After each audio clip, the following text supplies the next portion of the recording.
ইয়ালফিযু মিন kaolin ইল্লা লাদাইহি রাকীবুন আতীদ। তুমি তোমার দুইটা ঠোঁটের মাঝখান দিয়া যখন যা কিছু প্রকাশ করো, বের করো, সব রেকর্ড হয়ে যায়। জোরে জোরে বলেন সুবহানাল্লাহ। এই মাহফিলে কে কি বলে, কখন কি বলে, চেহারা সুদ্ধা তার বাক্যগুলি রেকর্ড হয়। কিতাবের মধ্যে আসছে আল্লাহ রাব্বুল আলামিন বান্দার গুনাহ মাফ করার জন্য, বান্দাকে ক্ষমা করার জন্য আল্লাহ নিজে নিজে উসিলা তালাশ করেন, অথচ বান্দারা গুনাহ মাফির ব্যাপারে এত তৎপর না। আল্লাহ বলেন হর গরি তু দিন কি তো ইয়ার হ্যায়, জুনা মাঙ্গে উসসে তু বেজার হ্যায়। আল্লাহ রাব্বুল আলামিন হরদম মানুষকে দয়া করার জন্য, অনুগ্রহ করার জন্য তিনি চেষ্টা করেন, তিনি সদা সর্বদা দয়া করার জন্য তিনি মনোযোগী হন। অথচ যে ব্যক্তি আল্লাহ রাব্বুল আলামিনের কাছে ক্ষমা চায় না, আল্লাহ তার প্রতি বরং বেজার হয়।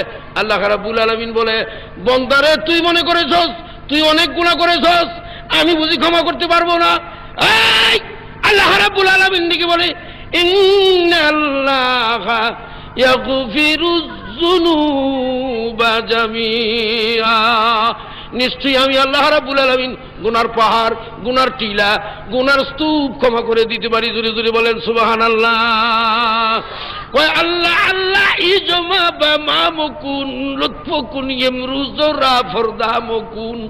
আল্লাহ রাব্বুল আলামিন পারে না এমন কোনো কাজ নাই।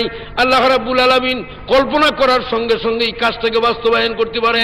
কোরআনে কারীমের মধ্যে আছে ইন্নামা আমরুহু ইলা আরাদা শাইআন আয়াকুলা লাহু কুন ফায়াকুন।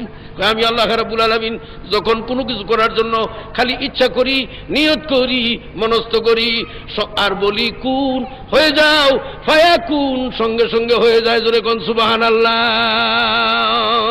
এই জন্য মিয়া সাহেব আল্লাহ রাব্বুল আলামিনের চেয়ে কাছে, কিন্তু আপনার মানি ব্যাগও না, পকেটও না, হ্যাঁ জামাও না, এটা তো বলে কাছে। সুবহানাল্লাহ।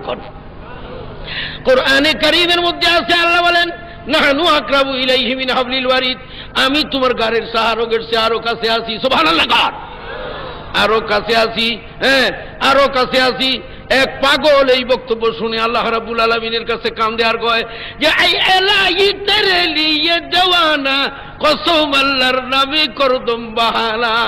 আয় আল্লাহ আমি কিন্তু বন্ডামি করি না, আমি তোমার নামের পাগল, তোমার দয়ার পাগল, মেহেরবানি করে আমার কথা শুনো।